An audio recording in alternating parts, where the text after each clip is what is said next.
Hi, it's Rita Hubbard Robinson, and this is Millennium Health Matters radio show. I'm your host, and we've got a fantastic guest with us today, but I want to remind you and say good morning. Get something to drink. Get a nice, tall glass of water. Just start the day off with that, and if you haven't gotten a walk-in, get a walk-in. It's good for your heart, it's good for your health, and we're glad to have you with us again this morning. We have a fantastic guest, a friend, a colleague, and used to be my boss. Yes, I did. Back in the ECMC days is Tom Quatroche. He's also a PhD. He's president and CEO of Erie County Medical Center. Welcome, welcome, welcome, Tom. Good morning, Rita. Good to have you here. Good to be here. It's good to be in control of the conversation. It's all good. It's all good. So today we're going to talk about the ECMC's new emergency department. And, you know, so many people are seeing some changes at ECMC. There is even a frontal change, a lobby change to the hospital. There's just so much going on at ECMC. So we thought we'd talk because our work intersects with this whole idea about the emergency department and how it should be used. So we thought it would be important to have you on to talk about your plans and some of the work that's being done. So before we do that, Great. why don't you tell us a little bit about yourself, your background, and why you love Buffalo so much? Sure. Well, I'm from Western New York, born and raised, and actually started out in higher education, but 14 years ago, was recruited to come to ECMC right as ECMC was becoming a public benefit corporation. Mm-hmm. And, you know, I had actually a personal experience there. My father-in-law had a brain hemorrhage, and it was about 2 years prior to that. And we never had any experience with ECMC. So he came to ECMC, and my mother-in-law was very apprehensive about him coming to ECMC, and it was the best hospital experience we ever had. So fast forward 2 years later, when I was asked to come join ECMC, I knew if we made a promise to the community, we could keep that promise. Mm-hmm. And the people at ECMC and the care was of the highest quality. We just needed to educate the community. So over those 14 years, the institution has really, I think, changed a lot. I think we've changed our image in the community, as well as we've grown tremendously. So I think in the last 6 or 7 years, we've grown almost 30%. So, and broke every record in the last 3 years for patient visits, which I can talk about in a little bit. But it's really heartening to see. It has a great culture, which is really what it's known for. Of really treating the most vulnerable in our community and the most influential the same, mm-hmm. and treating everybody with dignity and respect, and again, most importantly, quality care. Yeah, the culture of care. Yes. ECMC also has a trauma designation. Can you talk just briefly about that, what that means? Yeah, so we have a few things that we are kind of the only provider for in the community. First and foremost is level 1 trauma, so any sort of serious trauma that you might have, blunt force trauma to the head, multiple injuries. There's a protocol for coming to ECMC if you're in a major accident or you have a major fall, which is actually the number one reason mm-hmm. That people end up at ECMC for trauma. We also have we're only behavioral health center mm-hmm. Mm-hmm. For the 8 counties of Western New York. It's called CPEP. Comprehensive Psychiatric Emergency Program, and that program again is the largest actually in the state. We kind of go number 1 and 2 with Bellevue in New York City. Mm-hmm. So it's obviously, and also I should also mention transplant isn't only burn. Talk about transplant. Don't just skim over it. What about transplant? Well, we're obviously transplant program is a result of Buffalo General and ECMC coming together. And we did 144 transplants last year. What type? So kidney and pancreas. Mm-hmm. And again, you know, just unbelievable stories of hope and healing. We actually have the shortest wait times of any place in the country. Wow. So the team's done a really good job of making sure that people get transplanted very quickly. Right, and do you partner with units on that, or how does that work? We do. Units, obviously, there's 2 ways to give. One is deceased donors, and people should sign up to become a donor. And then the second is living donors. So we have more deceased donors than we have living donors. We're actually trying to develop that program, mm-hmm. but it's you know, the community, obviously, it's a very, you know, emotional, obviously, decision, but, you know, you're saving a life. That's and, right. You know, Eunice has done a great job of spreading that message. Great. Any other designations you want to put out there? Those are the, you know, we obviously have many other services that, you know, we provide for the community. Obviously, our clinic work. We're really the only dental, for example, mm-hmm. Center that takes Medicaid. Mm-hmm. And so, you know, we have a lot of other services, orthopedics and rehab and you name it. Well, you know, and that's interesting because that trauma designation allows for other aspects of the hospital to be like super excellent. Correct. Like orthopedics, Because for we have to example. have people on 24/7. So Right. we actually receive a lot of transfers from other hospitals for a higher level of care. The other thing I don't want to skim over too is behavioral health. Yeah. The behavioral health center, I always tell our folks in behavioral health, I said, we're not a religious organization, but you people do God's work, and they Yeah. really do. Yeah. They do wonderful work for people, and we see every type of behavioral health condition you can imagine. I think it's really heartwarming to see the stigma being taken off of mental health by all these organizations coming together and nationally, because it is a medical condition. It's not something people have a choice of. That's right. And we need to keep reminding people of that, changing that perception, and that people live very healthy, productive lives by managing behavioral health conditions. You know, we talk about that here. It's certainly one of the works that we focus on at Millennium is reducing stigma and improving relationships between primary care and behavioral health and vice versa. Right. Because we know a lot of people who have mental health issues or problems, they may actually focus on the mental health side, but they don't focus on the primary care side and the physical health. So we really want to connect those pieces together. And also people who go to the doctor, who see their doctor annually, who may have a mental health issue or diagnosis, mightn't see the mental health side. So we really are trying to improve that, and it is wonderful. We had that campaign, Just Tell One campaign out in the community, and it's with the other partners, other health partners in our community. It's really, really, really important, and we talk about that on the show. If you had a broken arm, people would say, get that fixed. Right. So if there's something else going on, if you have a mental situation going on, that it's just as important. Yes, and people should talk to their healthcare providers about that and seek help. It's nothing to be embarrassed about, or think that something's quote wrong with them. They have to realize it's a medical condition. That's right. And people need to really think of it like that. And many That's right. times in the past they haven't. I think again that's changing. Yeah, I'm glad to see it. I'm glad to see it in agreed. our time. So back to the ED, Yes. and we call it ED. People are like, why? What is it? Oh, you mean the emergency room? Right. This is the emergency department expansion and remodeling and all of that. Why don't you tell us a little bit about that, when you broke ground to get this started, and also when you expect that this will be done? So we broke ground on June 1st of 2018. We're going to be completed in first quarter of 2020. So we're about midway through. And it's obviously a very exciting project. We were built for 35,000 visits, and we have close to 70,000 visits now. Wow. So on a Monday, you'll see patients up and down the hallways, and it's not a healing environment at all. Right. So we need a facility to match the excellence of the caregivers. We get compliments all the time about the emergency department, and we need to match a facility. We need to have their skills matched with a beautiful facility, and the community deserves it. Is a level 1 trauma center. So to your point, we call this project the Trauma Center and Emergency Department, because it is more than just an emergency department, and we're very unique in what we do.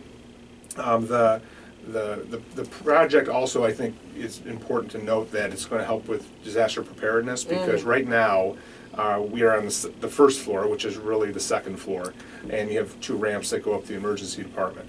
And if, God forbid, there was ever a mass casualty in Western New York, trying to get people up those ramps or ambulances up those ramps, imagine 50 cars or 50 ambulances, it would be a disaster just in and of itself. So moving it down to the ground level is actually going to help with regional disaster preparedness too, and unlikely, hopefully, event that we have an incident.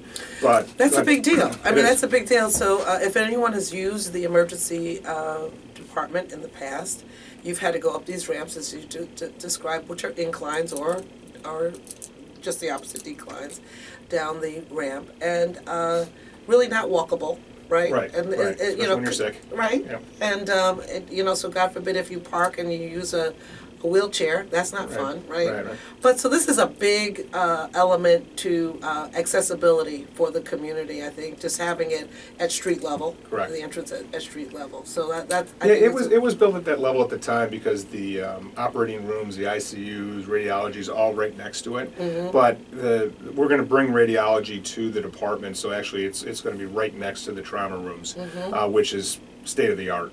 But you know the additional time it will take to get the ORs, I think, is 30 seconds or something like that. So it's not anything that's significant as far as providing care. So we're very excited about the project. Again, we have 70,000 visits this past year and growing because the community is growing.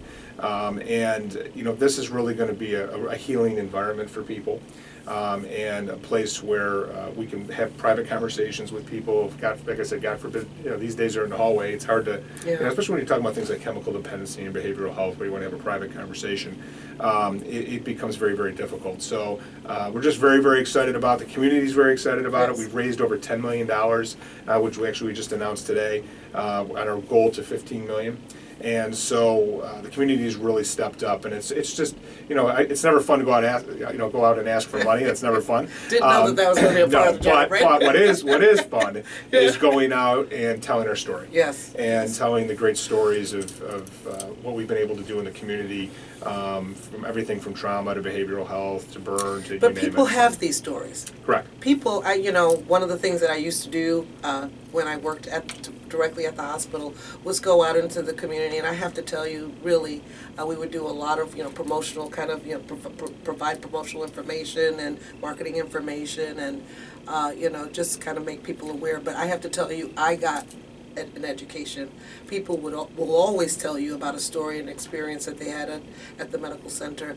In fact, you know, I'm thinking about Reverend Lewis and Right, some of the language he coined was that Erie County Miracle Center, because so many people have so many stories. I remember coming into the hospital one day, and a gentleman was coming in with a big tray of cookies. He was going up to 8 North, right? Right. And I said to him, "Oh my goodness, I should be following you." He said, "Yeah, come on." He says, "When I got here, they said I would never walk again." Right. He says, "I'm going upstairs to share these cookies with the nurses and the staff on the 8th floor because I was here for 18 months, and in that time I'm going back to work on Monday." Yeah. So you hear so many stories out there in the community and really around Erie County and Western New York, because I've been all over Western New York and there's been a lot of stories. Do you want to share one that? Yeah, I mean, comes to again, mind? there are so many. We were just talking earlier. The weather's been so up and down here, but I'm a skier, and this young man, his name's Andrew Mangan, was in an accident in Ellicottville, and he basically was with some friends and ended up hitting his head and ended up paralyzed. Wow. And he went through extensive rehab. Actually, went out of state to a facility for a long time. So I was talking with somebody, and I was telling the story, and this person said, "Well, I'm friends with his mother," and I said, "Well, I'd love to meet her because he's such an inspirational story." She said, "Well, you can go meet him. He's over there. He's skiing." Wow. And it was just I said, "What?" You know, it was Wow. unbelievable to see. Wow. And you know, he has a little bit of his gait obviously is off from his disability, but now that he has one, he skis. It's actually he said he told me it was easier to ski than walk. Wow. So it was really, those are the kinds of stories that are just, again, we weren't really sure whether he was going to be able to walk again, and it's just really an inspiration when you hear those stories. So that's just one of many. I have said this that may not be exactly right, but I have said to friends, if you have any kind of orthopedic injury, like if your Right. fingers across the road, grab it, put it on some ice, and head over to ECMC. Right. I said, because Frankenstein works there, he puts people back together again. That's true. Dr. Frankenstein It's is true. right there at ECMC. So Yeah. so I think that the work at the hospital at ECMC is bar none. You can't compare it. Well, really, just along those regionally lines, speaking. another kind of stat I didn't throw out earlier. We're actually the largest fracture center also. So we take, because we have orthopedic surgeons on 24/7. So people go to other hospitals and doctors aren't necessarily on 24/7. So many times they'll just say they'll transfer people to ECMC. So, God forbid you have a fracture, make sure you just come right to us because there's physicians on 24/7 that are expert in this work. Correct. They do it all the time, day in and day out. So that's what really puts ECMC on its own trajectory. The other thing I wanted to mention, because I don't want to run out of time, I think it's important to talk a little bit about the actual. We talked about how trauma is involved with the ED, and people come in for that. We spent a lot of time talking about how primary care really is different from emergency department work. Right. And the importance of people understanding while we're going to have this fantastic facility that it's not really a place for primary care. ECMC has a number of different primary care units as well. So can you just talk about why an ED now, right, and how that differs from the need and why a person should actually use primary care instead of the ED. Right. Well, let me talk about trauma for a second, then I'll get to kind of, I think, the root of your question, which is, unnecessary use of ED and that's right. building an ED when we're trying to reduce ED visits. Right, that's right. But trauma care is really a continuum. So some people think of trauma care as an ED.